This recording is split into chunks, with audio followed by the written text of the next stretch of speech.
एक दिन टेडी अपने घर के बाहर पत्थर पर बैठा था और बहुत उदास लग रहा था।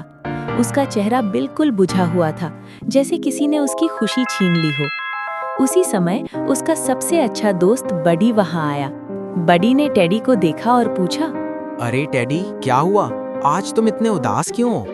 टेडी ने लंबी सांस ली और बोला। बडी, अब तो जीना ही मुश्किल हो गया है। बडी थोड़ा घबरा गया। अरे, ऐसा क्यों कह रहे हो? टेडी बोला। तुम्हें पता है गैस सिलेंडर कितना महंगा हो गया है? दुनिया में जो संकट चल रहा है उसकी वजह से सब चीजों के दाम बढ़ गए हैं। घर चलाना मुश्किल हो गया है। बडी ने सहानुभूति से सिर हिलाया।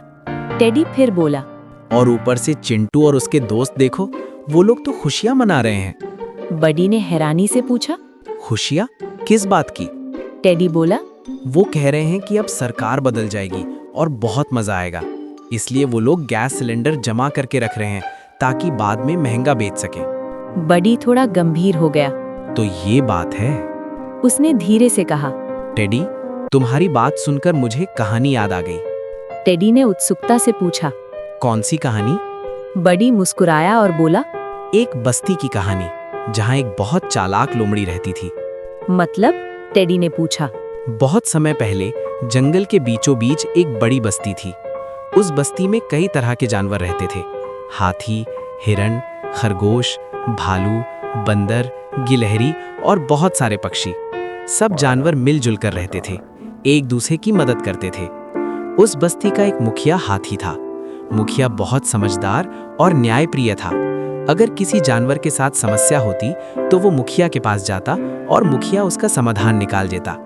लेकिन उसी बस्ती में एक चालाक लोमड़ी भी रहती थी।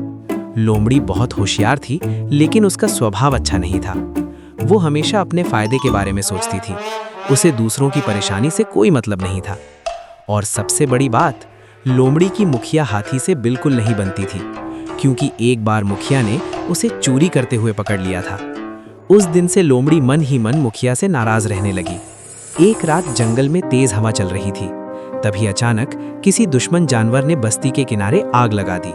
शुरू में किसी को पता नहीं चला, लेकिन धीरे धीरे आग फैलने लगी। कुछ ही देर में बस्ती में हड़कंप मच गया। आग, आग, आग! सब जानवर चिल्लाने लगे। मुखिया हाथी तुरंत दौड़कर आया और बोला, सब घबराओ मत, हम सब मिलकर आग बुझाएंगे। फिर उसने सबको काम बांट दिया। कुछ जानवर नदी से पानी लाने लगे, कुछ मिट्टी डालने लगे, कुछ छोटे बच्चों और बुजुर्गों को सुरक्षित जगह पर ले जाने लगे। सब जानवर मिलकर आग से लड़ने लगे। लेकिन इस पूरे समय में लोमड़ी क्या कर रही थी? लोमड़ी अपने घर के बाहर बैठी थी। वो दूर से आग को फैलते हुए देख रही थी और वो खुश हो रही थी। लोमड़ी हंसते हुए बोली, हा हा हा हा, अच्छा हुआ आग लगी है। उसके दोस्त ने पूछा, तुम खुश क्यों हो? लोमड़ी बोली, क्योंकि मुखिया हाथी हमेशा मुझे डांटता रहता है। अब देखो, उसकी बस्ती जल रही है। फिर लोमड़ी ने वही मशहूर बात कही, आग लगे बस्ती में हम हमारी मस्ती में। और वो आराम से बैठकर फल खाने लगी। उधर बस्ती के बाकी जानवर दिन रात मेहनत करके आग बुझाने की कोशिश कर रहे थे। 2 दिन बीत गए। आग अभी भी पूरी तरह नहीं बुझी थी, लेकिन अब आग धीरे धीरे बस्ती के बीच की तरफ पहुंच रही थी, जहां लोमड़ी का घर भी था। लोमड़ी ने सोचा, अरे ये आग तो मेरे घर की तरफ आ रही है। पहले तो उसने ध्यान नहीं दिया, लेकिन तीसरे दिन आग उसके घर के बिल्कुल पास पहुंच गई। अब लोमड़ी घबरा गई। अरे मेरा घर जल जाएगा, वो चिल्लाने लगी। अब उसे अपनी गलती समझ आने लगी। लोमड़ी भागती हुई मुखिया हाथी के पास पहुंची। वो बोली, मुखिया जी, मुझे माफ कर दीजिए। मुखिया ने पूछा, क्या हुआ? लोमड़ी रोते हुए बोली, मुझे भी आग बुझाने में शामिल होने दीजिए, मैं भी मदद करना चाहती हूँ। मुखिया हाथी ने गंभीर होकर पूछा, जब बस्ती जल रही थी तब तुम कहाँ थी? लोमड़ी ने शर्म से सिर झुका लिया। मैं अपनी मस्ती में थी। मुखिया कुछ देर चुप रहा, फिर बोला, ठीक है, अगर तुम्हें अपनी गलती समझ आ गई है तो आओ हम सब मिलकर बस्ती को बचाते हैं। अब लोमड़ी भी बाकी जानवरों के साथ लग गई।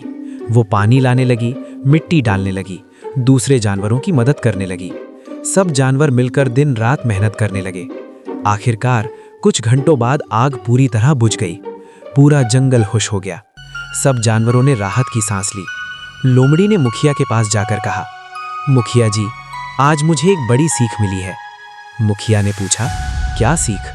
लोमड़ी बोली, जब बस्ती में आग लगी हो तो किसी को अपनी मस्ती में नहीं रहना चाहिए, क्योंकि बस्ती जलेगी तो आखिरकार हमारा घर भी जलेगा। मुखिया मुस्कुराया, बिल्कुल सही। जब बड़ी ने ये कहानी सुनाई तो पास ही खड़ा चिंटू भी सब सुन रहा था। चिंटू को अपनी गलती समझ आ गई। उसे याद आया कि वो और उसके दोस्त गैस जमा कर रहे थे और देश की परेशानी पर खुश हो रहे थे। चिंटू धीरे धीरे टेडी और बड़ी के पास आया। उसने शर्म से कहा, टेडी, मुझसे गलती हो गई। टेडी ने पूछा, क्या हुआ? चिंटू बोला, हम लोग गलत कर रहे थे। जब देश मुश्किल में हो तो हमें फायदा नहीं उठाना चाहिए। फिर चिंटू बोला, अब मैं गैस जमा नहीं करूंगा और दूसरों को भी ऐसा करने से रोकूंगा। टेडी मुस्कुराने लगा। बड़ी भी खुश हो गया।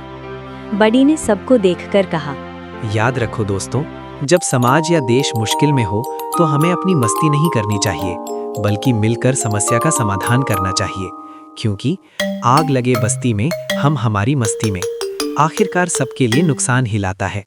टेडी ने मुस्कुराकर कहा, आज मुझे समझ आ गया, अगर हम सब साथ रहें तो कोई भी मुश्किल बड़ी नहीं होती। चिंटू ने सिर हिलाया। सही कहा। फिर तीनों दोस्त हंसते हुए घर की तरफ चल पड़े और उस दिन से सबने एक दूसरे की मदद करने की कसम खाई। जब समाज या देश संकट में हो तो हमें उसका फायदा नहीं उठाना चाहिए, बल्कि मिलकर समस्या का समाधान करना चाहिए। दोनों साथ में बोले।